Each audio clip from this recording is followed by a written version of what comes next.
For the migration, today what we would like to cover is where we are, both for the production activities, which is now quite pressing, as we could see from the comments, but also from what we heard throughout this morning from Dimitri and the colleagues. And then also have a quick look into the testing and the next test and what that means to you. I don't know, Bobby, if you want to do any other introduction, otherwise I would start.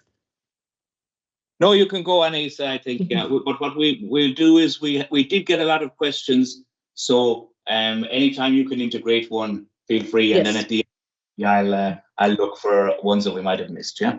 Indeed. Thank you. Then let's start. I think here for the migration status, where are we? And this is the picture that you know the best, I would assume, from the migration side. It's been with us since the first focus session. It might be a bit confusing because on the last session, the picture looked exactly the same. So what happened that in all of these months, and we are still on the same spot, somewhere between step 5 and step 6.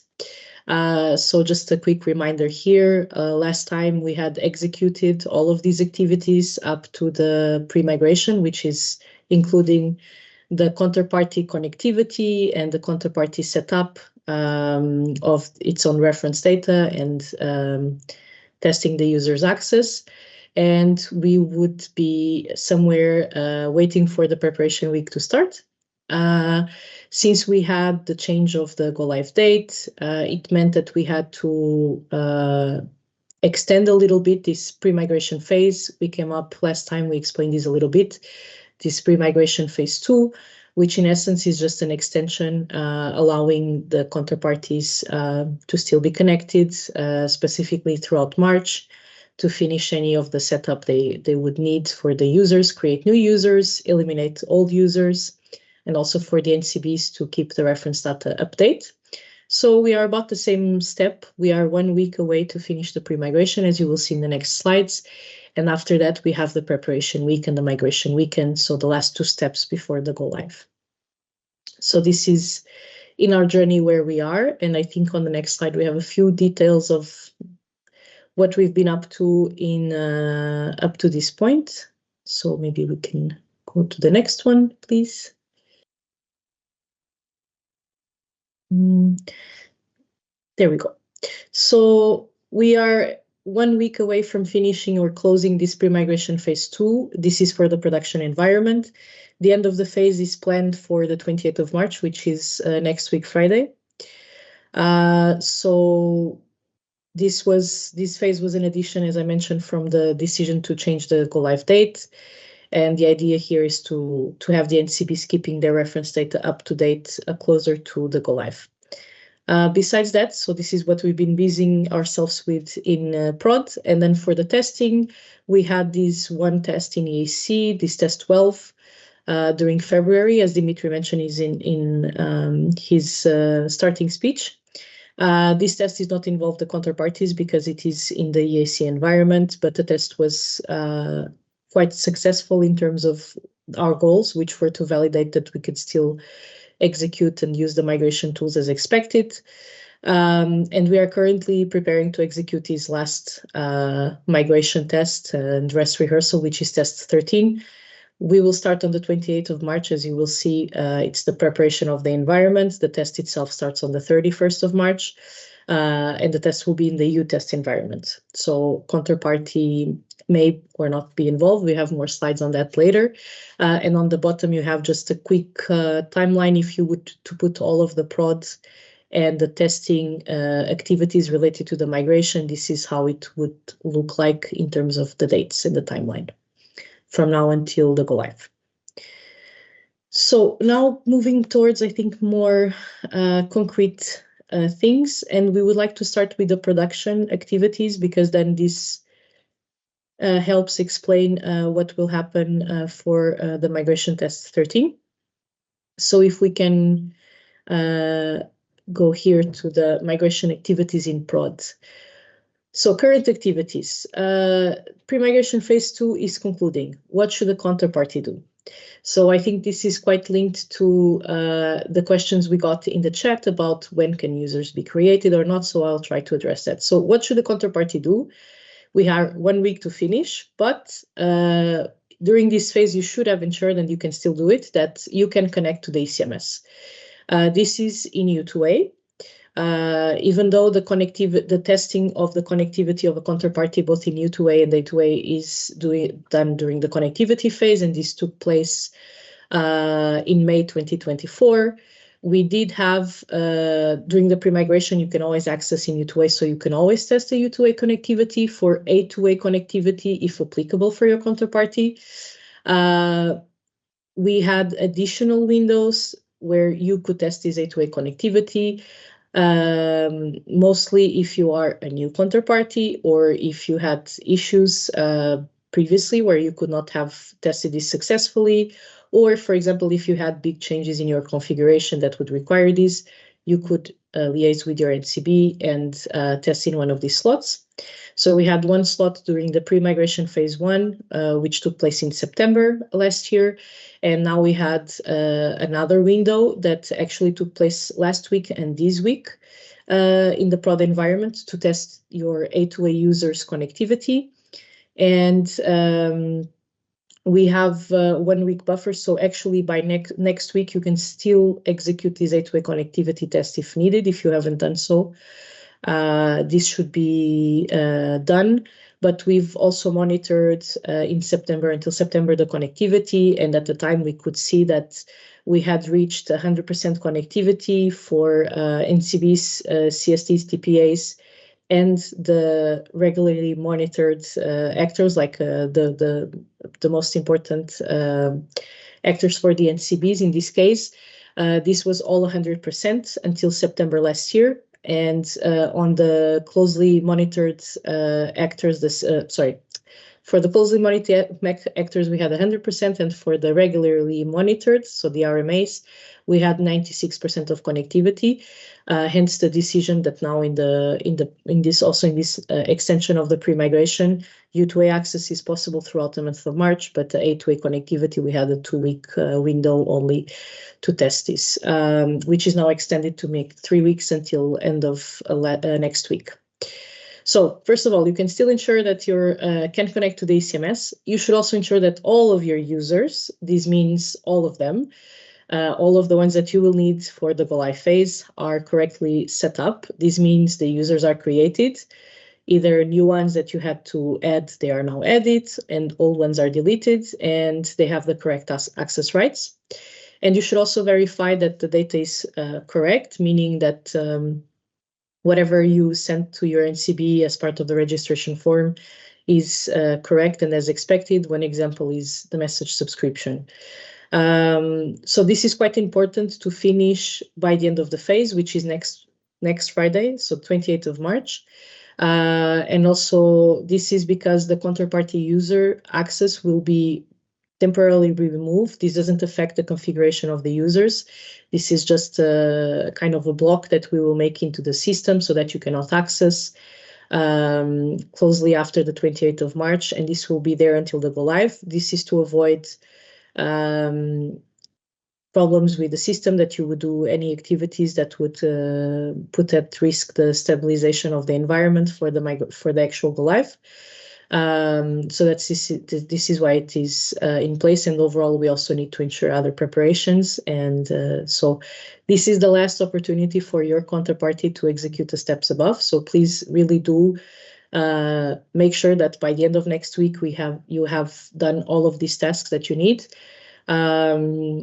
In regards to, so this I think answers some of the questions we had, like when should your users be set up in production? They should have already been set up. If you haven't done it, do it until like next week. When is the production access tested? It should have already been tested. If you have not done it, do it by end of next week. And in terms of, there was also a question regarding the setup of a colleague for user testing. This can be done as far as your administrator user has access to ECMS UTest.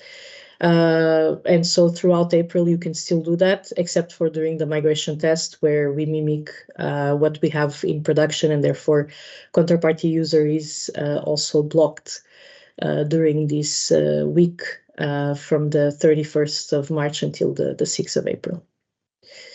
I hope I covered all of those questions, and I think we can move. So this is the current activities. All of this is by next week. So really get a move on. And on the next slide, we have what happens next. So step 6 and step 7. After this pre-migration phase 2 is concluded, we'll move to those steps. Of course, they're a bit later down in June. But what are exactly, or how exactly are those steps executed? So NCBs and the ECMS operator are the key actors for the activities at ECMS level. So anything that has to happen within the ECMS, these are the main actors. Of course, we will have the support of the CSCs and the TPAs, and you will see a bit later on how exactly. And there is no actually mandatory activity to be executed by the counterparties in ECMS. And the counterparty participation is mostly defined by the NCBs at the level of the community, which activities the counterparty participation is needed or not, inside of the ECMS or even at the local CMS. But the goal is for sure to prepare the ECMS for the first day of the operations. And so the NCBs will be migrating the collateral and the credit positions from their local CMS to the ECMS. The positions that are, if you would prefer, Friday end of day, but actually Monday or at the start of the day. So anything that is, we take into account the assets that are eligible, for example, for Monday, not for Friday, etc. So that's the minimal difference, but it's the Friday positions in the end. So I think we can now move to the next slide. We have a bit of details. So this is overall what you should account. There's not really an activity specific for you. Everything or most of the things are done by the NCB and the ECMS operator. But how exactly does it look like? I think we in the past have not gone to this level of detail, but now that we're approaching production, it's maybe you're starting to get more questions. So hopefully this will help you clarify a little bit what happens, even though you're not directly involved. There are some things where you as a counterparty might have something to do, or you will have to, have some consequences of the preparation. So the step 6, which is the preparation weeks, they will take place from the 2nd to the 3rd of June, 2025. We try to very high level here put the activity groups that you will see. This could be one activity or multiple activities within the group. But it starts with the preparation of the prod environment, as we mentioned. Here, for example, one of the activities is a snapshot of the environment before we actually start migrating data. So it's a contingency measure, for example. Then we have a bit of time to complete any updates of the parties' reference data. This is mostly on the NCB side. So, for example, if they detected that there is a message subscription for a counterparty that needs to be updated, they have, and they can still do this until the preparation weeks. So it's not like, the data is 100% frozen from now on the 28th of March until June. The NCB still has the opportunity to update this data if needed.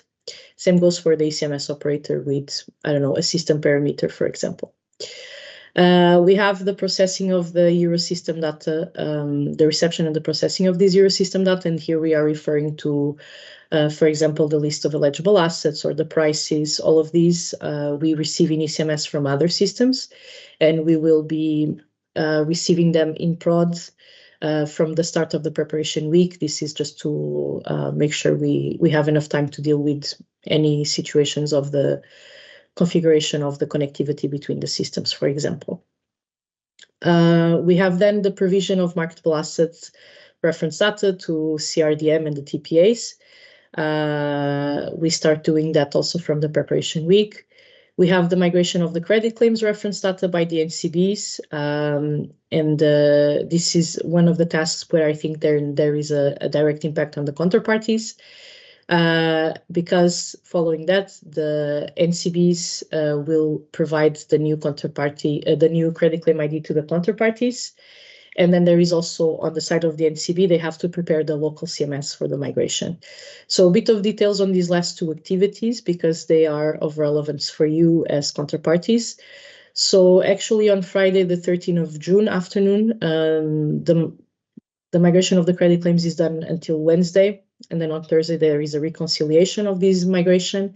So on Friday, after the NCBs have reconciled the data, they will provide to the counterparties the new credit claim ID. What is this? Upon the migration of the credit claims to the ECMS, ECMS will attribute or allocate a credit claim ID.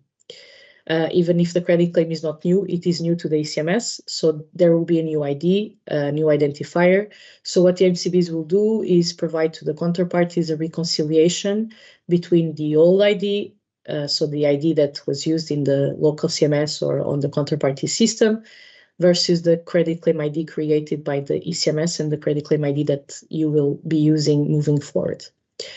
So this will be done on Friday, the 13th of June. Of course, it takes place outside of the ECMS, but it's a direct consequence of the activities executed by the NCB in ECMS, and it impacts you as a counterparty. Then also until Friday evening, for sure, the NCBs need to prepare the local CMS, so the collateral management system, so that the collateral and credit positions can be migrated to the ECMS. So here there are very different activities, but for example, NCBs need to ensure that any pending instruction on Friday gets cancelled, that the cutoffs are implemented or freezing periods. We've talked about the freezing periods a bit in the past, and we have the slides again here later on to remind you of that. But these actions may or not involve the counterparties directly or indirectly. You will be affected by those. So it's important to liaise with your NCB, and your NCBs will liaise with you to make you aware of all of these cutoffs, that some of them are applied at national level. So you will have this information from your NCB. Once we finish the preparation week, we move to the migration weekend, which is step 7, and I think we have it on the next slide. Indeed. So here we have more details to share, so that's why you don't see any text on the slide, but we have a slide afterwards to cover that. But what are these migration weekend activities in the end? So we start actually the weekend on the Friday. Before the end of the day, we start preparing the environment mid-afternoon, and then we take off until Sunday, where hopefully the weekend activities are finished somewhere around 1 to 3 o'clock in the afternoon. And that would mean that we have prepared the environment for the go live. Which activities are we talking about? So first of all, we have to prepare the environment for the migration weekend activities. We have the migration of the collateral positions, then we move to the migration of the credit positions. We have a pool valuation. We calculate and send the credit lines to CLM. We have the corporate action events migration, and we have the counterparty access restore, and then the penny tests. And when all of this is done, let's say we have achieved the migration conclusion.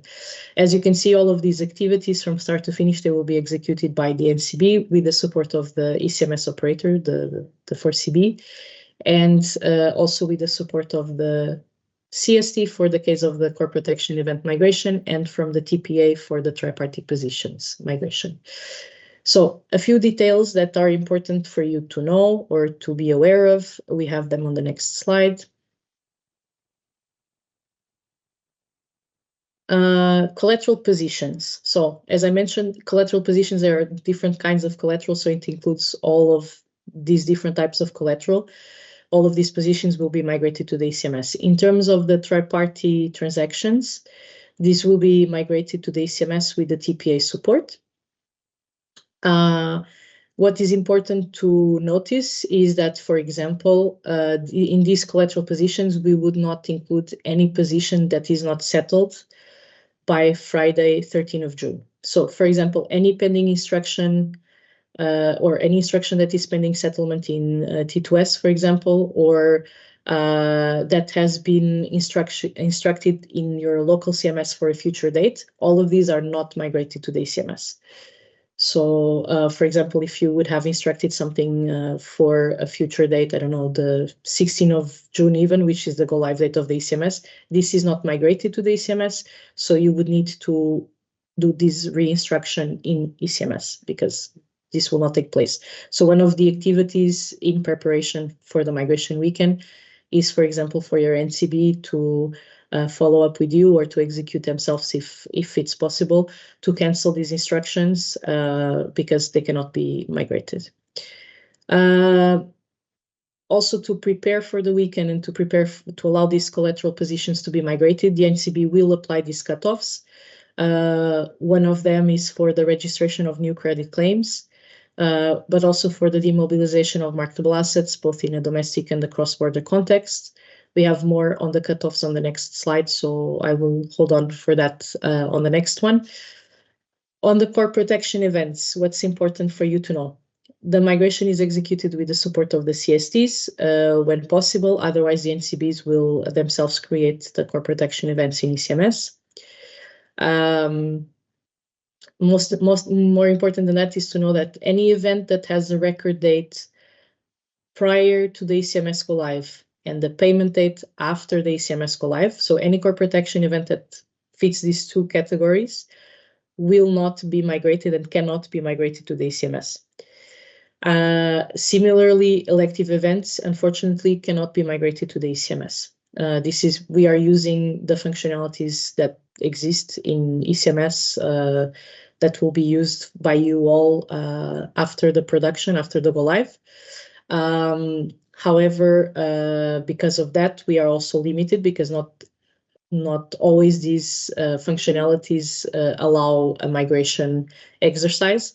So in these particular cases, a record date prior to the ECMS go live with the payment date after the ECMS go live and elective events cannot be migrated. For the first case, it's very basic. As I mentioned, we will migrate the collateral positions based on Friday end of day. So we don't have positions in ECMS prior to the ECMS go live. So the ECMS would never know the position at the time of the record date if this record date is, inferior to the ECMS go live date. So that's the reason behind it. But then what does this mean exactly for you?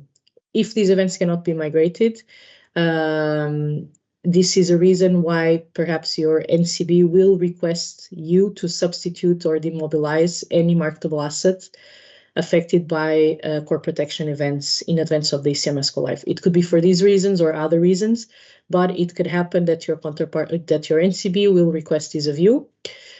So this is also, it makes it much simpler from a migration standpoint if we don't have to migrate core protection events.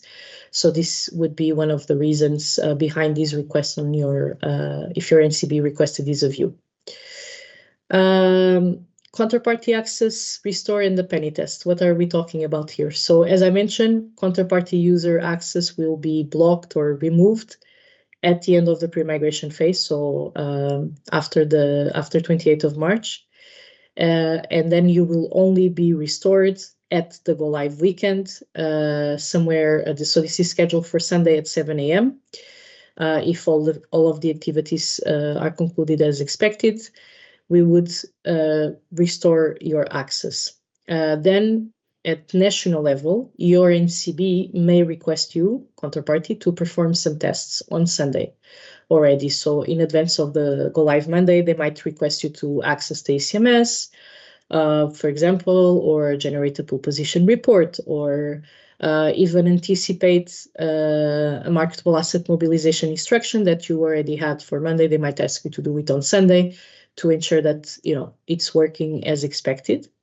So this is a type of penny test they can ask you, but this is decided at national level. So it may be that your NCB does not request you to participate or does not envisage this for its community. So it's really up to the NCB, and you will have direct instructions from your NCB regarding your participation in the migration weekend through this penny test or not. And if not, then your access is then done on Monday after the migration. So that's why it's important and to notice. So from these, what we wanted to clarify to you is indeed there is no direct activity expected of you during the preparation week or the migration weekend or mandatory activity. There will be things that will be asked of you in your local CMS directly by your NCB in preparation of the migration weekend. And it will also be the case possibly that in case your NCB decides that there should be a penny test for the community, that they ask you to participate on Sunday. And that would be directly in ECMS. Otherwise, there is nothing, an activity expected of you, like migrating the collateral or the credit positions, for example. This is not something that we expect the counterparties to do themselves. This is important because then it defines what actually is expected of you for test 13. So we wanted to bring here some extra details that we did not present in the past so that the image is also clearer for you. If we move to the next slide.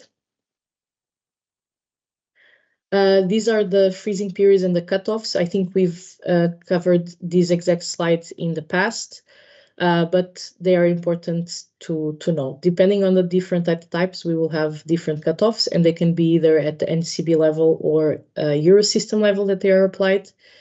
The onboarding of new counterparties, as we mentioned, is limited to, or we recommend that it's limited to the month of March. This is because, of course, we will block the access and we will be freezing the environment more or less so that we can prepare for production. NCBs will still have access, but that's for the maintenance of the data. Nevertheless, if new counterparties would be joining, this is an assessment done by the NCB. And they would need to present a plan, of course, and then we would need to assess when to provide a connectivity testing slot for this counterparty in U2A and A2A if needed. The reference data, as I mentioned, is hopefully frozen after the pre-migration. Nevertheless, updates can be made by the NCBs until the start of the migration weekend, so on the 13th of June. And ideally, changes to the account structure should be avoided. This is because it has an impact across NCB. So that's why it's a bit more sensitive than, for example, I don't know, changing an address or adding a user. These are minor compared to other changes. So the NCB still has the capacity to update the data until the go live. Credit claims registration. This is defined at NCB level. So at national level, your NCB will tell you what is the cutoff.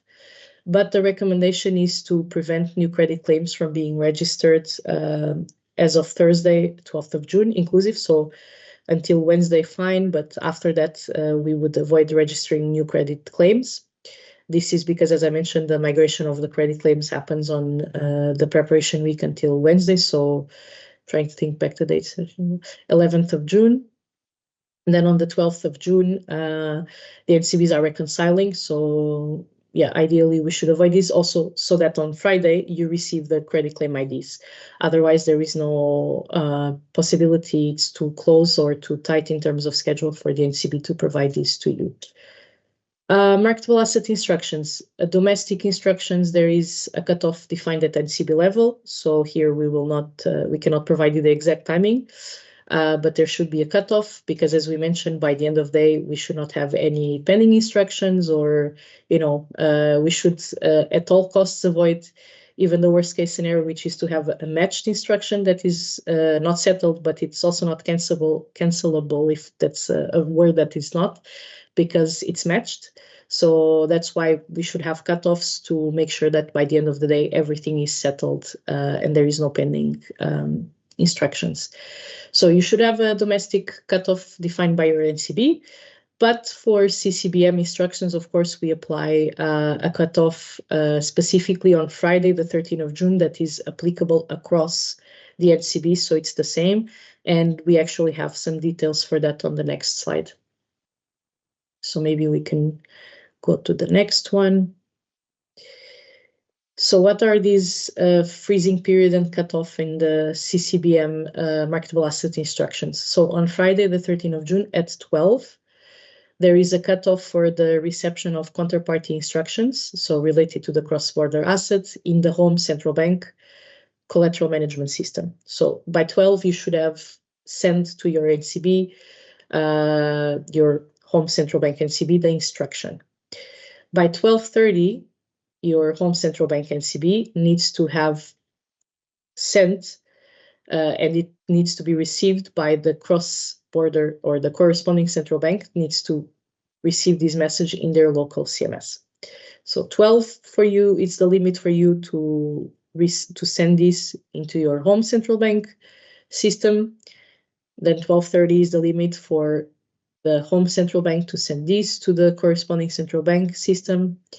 And by 2, all instructions should be either settled, rejected, or cancelled in both the home and the corresponding central banks. This is quite important. So, as I mentioned, we cannot migrate pending instructions. We cannot migrate matched instructions. So it's really, really important that you take into consideration these cutoffs. This is the CCBM one, but also the domestic ones.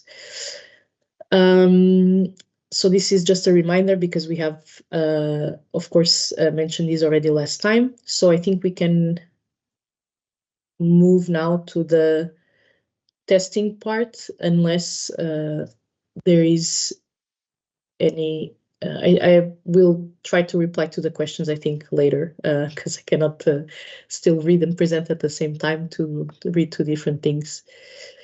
Okay, for the migration test. So we went over the production because that's in the migration test, we are just reproducing or testing what we want to do in production. So now that you know a bit more about what is expected in production, you will better understand what is expected in the testing. We have the following tests still planned. So we have test 13 and we have test 14. Test 14 is optional and hopefully we will not need to trigger it. So that's why we have been referring to test 13 as our last test. It's a preparation week dress rehearsal and the migration weekend dress rehearsal. So we are going to execute the step 6 and the step 7. NCBs and TPAs are involved at the beginning of the test. So from the 31st of March to the 4th of April. And then on the weekend, which is the 4th of April to the 6th of April, Friday to Sunday, we have the NCBs, the CSTs, and the TPAs, and the counterparties' involvement, if defined so by the NCBs that you would participate in the penny test, then your involvement would be on the 6th of April, Sunday. Otherwise, there is no direct involvement except for anything that has to do with, preparation on the local CMS side. If your NCB is going to mimic these cutoffs or mimic these type of activities, then you might be involved.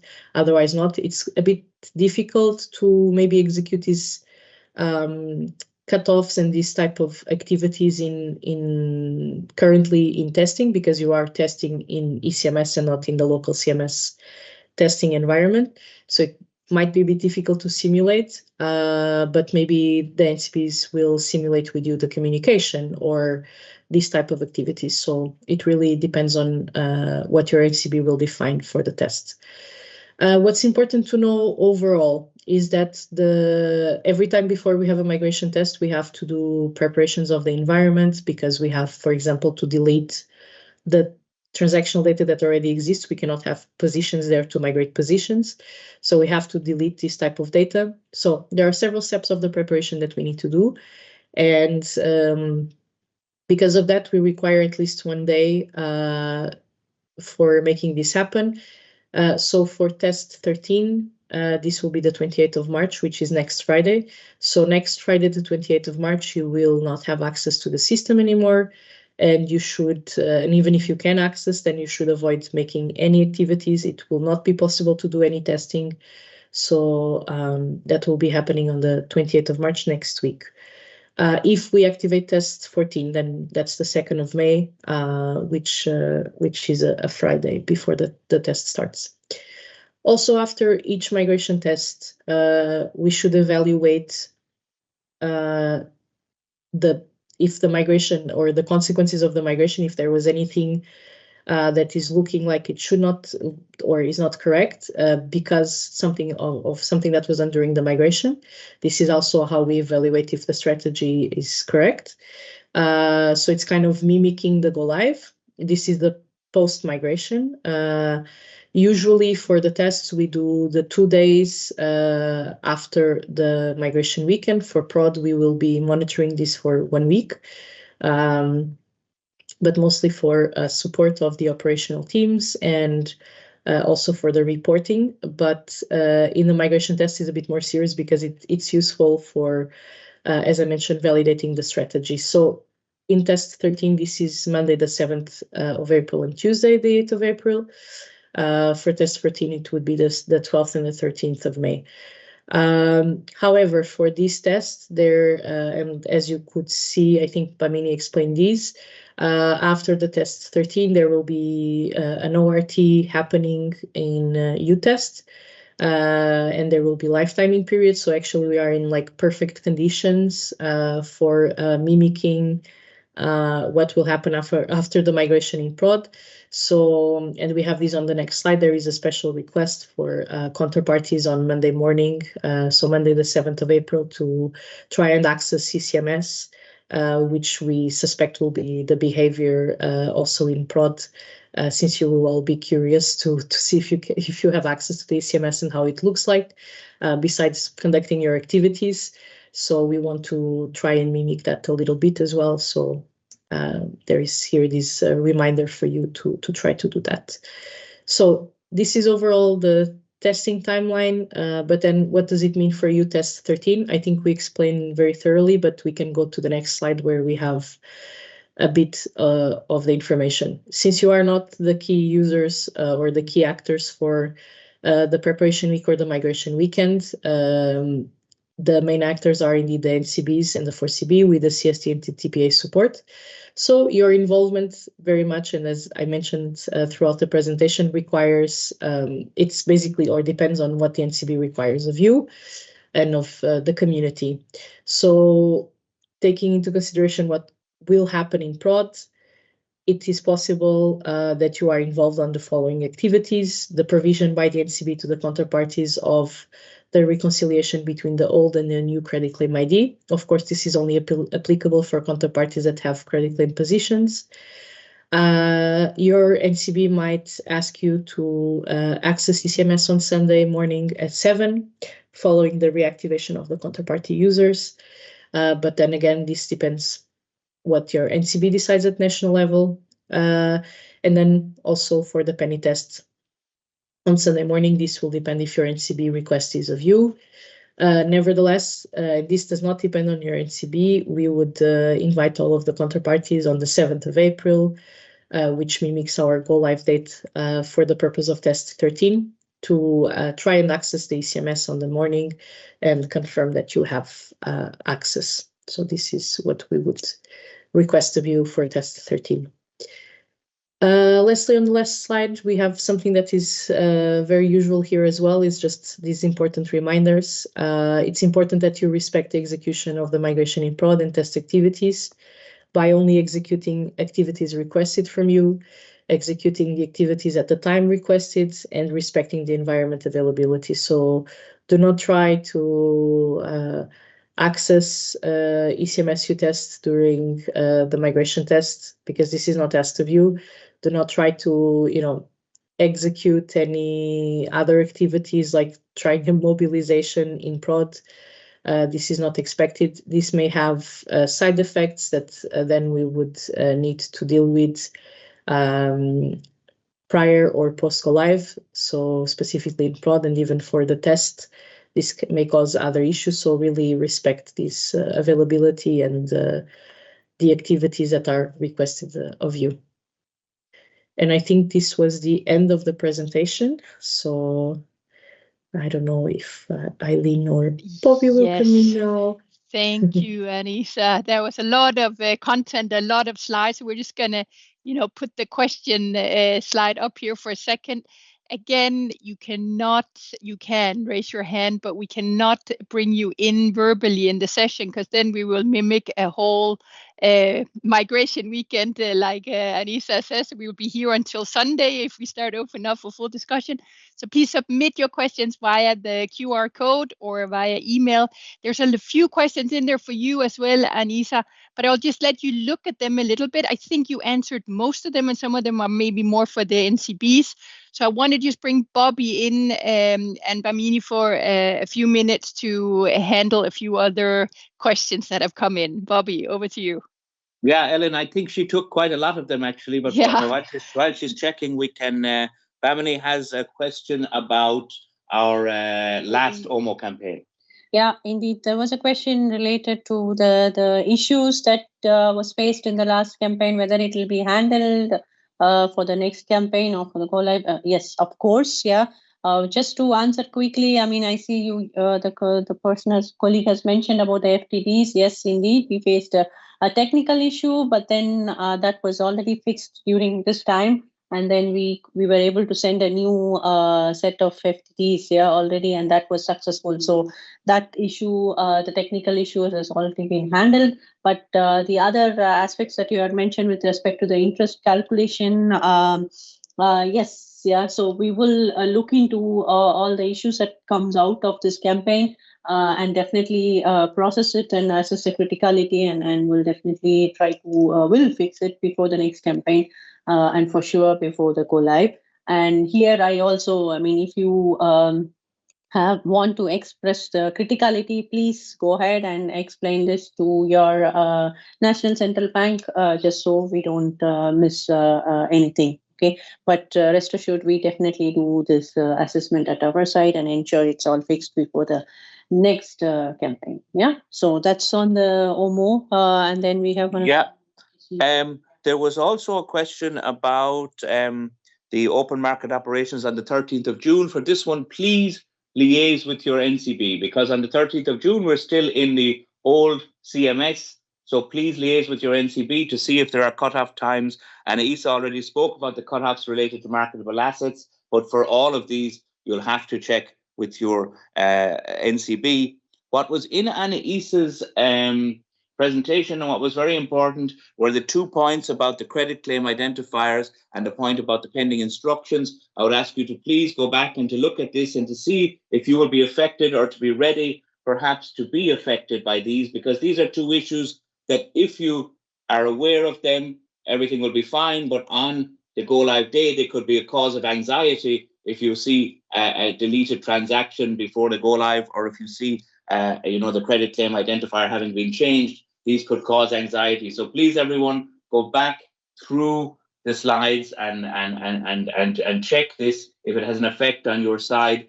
There was one participant who said we were speaking too fast. I'm very sorry about that. Ireland and India are two countries where the people speak very fast. So I'm sorry, but I would ask you to take advantage of the recording and go back and see what you've missed. Also, there is a question about access to validating the GUI, U2A user access to production. Please do that this week. Please make sure to check your access to the production system this week, on the U2A side in the GUI. And if you're a user, if you can access the system, this is very important. And then finally, there was, for us, at least finally, there was a question about the cutoffs for the fundamental test cases. Now, we mentioned that today is a cutoff for fundamental test cases. There are some NCBs who extended it. So please, the NCB is the certifying authority, if you like. So if your NCB has given you a later cutoff date, then this is the case. They have perhaps not, they have not as many participants and they can take extra bit of time to do it, or perhaps they have enough staff to be able to give such an extension. So please check. But I believe many of you, your cutoff is today, but some NCBs will have given a further deadline into April. So this is also okay. So in short, liaise with your NCB, as Anna-Isa also said about your participation in the Go Live weekend. It will be very much what your NCB requires. Some of you might not need to log in until Monday morning. Others will follow the whole weekend. This is completely down to your own individual requirements and to the requirements of your NCB. That's it, Thank I think, Ellen, and maybe Anaïsa wants to answer a couple of questions. Yeah, exactly. Thank you, Bobby. So now Anissa had a few seconds to just quickly look if there's anything you missed, but so we'll bring you back in. I think you answered a lot already, but Yes. is there a few we missed? Go ahead. No, but it's fine. I mean, sometimes we structure the information also how it looks better to us, and it might not be 100% clear for other people. So the questions are always good. So I'll try to group them into the categories we got. So we got some questions, and I think Bobby also repeated these now. When could you test your login to the production environment, or when is the deadline to validate your counterparty access? This is by Friday next week, the 28th of March. This is the limit. Go into the ECMS, test your U2A access. You can do this for all of the users that you have. They can all access ECMS in production and test their access. This is quite important. But at least that one of your users has access so that you can, execute your operation starting on Monday. So the deadline is next week, the 28th of March. For all of these testing connectivity, testing access, attributing access rights to your users, creating new users, 28th of March is the deadline. Then there was a question, I think there's a couple of questions about the penny test and about the activities for you during the migration. As I mentioned, now you have the slides and you will have the slides. So it has all of the detailed steps that you need to do, at least overall from the plan. But the best is to liaise with your NCB if you have doubts on what is required of you during the migration weekend, because as we mentioned, there could be some things that your NCB asks of you on a national level, like the cutoffs, or it could be like demobilizing a core protection, marketable asset that has a core protection event attributed to it, or even the participation in the penny test. So this is with your NCB. They should guide you on what they need of you during this period. Nevertheless, then who participates on the penny test, which users of your counterparty, I guess it depends on the penny test that you will be asked of your NCB. If it's just a user access, I guess it could be any user access. So it could be a business partner or not. If it's a more complex penny test, like trying to execute a mobilization of a marketable asset, then I'm sure that you will need your business partners, users to execute this. So it will depend who can do it or not. And I'm trying to read them back. Can you check in on Sunday? Again, depends on what your NCB requests of you. If your NCB gives you the green light to access ECMS on Sunday, then you can do it, and then you would be able to check the migrated positions. You would be able to check the new credit claim ID. You could be able to check all of these because we would have finished the migration before the penny test starts. So you would see the environment as you will see it on Monday morning. Otherwise, if your NCB does not provide you the green light, then you have to wait until Monday morning to do so. Okay, so it depends again on what your NCB will request of you. Then there was very specific questions. Will the collateral positions be migrated into all ECMS pools? Yes, the NCB will migrate everything that is required as they have in their local CMS or their other systems into ECMS, if that's the case. So if you have other pools besides the monetary policy pool, the regular pool, your NCB will also be migrating that. So I hope that's clear. Will our fixed credit line be migrated? It is connected to CLM ET2S, but it's managed today in a different application. We are not clear about this migration part. So ECMS does not really deal with fixed credit lines. As you may know, we have adjustable credit lines, floating credit lines, I'm forgetting the name. So they will adjust as your collateral positions are adjusted, but there is this maximum credit line. So NCBs will also migrate the maximum credit line, if that's the case, for you as a counterparty. And this will all be taken care of during the weekend. So we do have the calculation of the credit lines, and we will be sending to CLM, again, the correct value of the credit line based on the ECMS calculation. So even if it's currently managed at a different system, this will be managed by the ECMS moving forward, at least for the monetary policy. And so this will be calculated by the ECMS based on what your NCB migrates. And then the ECMS will communicate the value to CLM. It might even be the same value that is already there, but the ECMS will still communicate this just to make sure that both the ECMS and the CLM are aligned. And so you would have your credit line available from that moment onwards in T2S. Then there was one more specific, and I hope I still have a bit of time. Sorry, Eileen, that I'm taking too long, but these are very good questions. Will there be cutoff times for OMO transactions? I think Bobby covered this a little bit, but to be a bit more specific, usually we don't have regular open market operations, triggered by the Eurosystem on a Friday. But of course, the credit positions will be migrated. So if you had, for example, had a bid that was allotted for a main refinancing operation on Wednesday and settled on Wednesday, this is a credit position in your local CMS that the NCB will migrate to your counterparty during the weekend.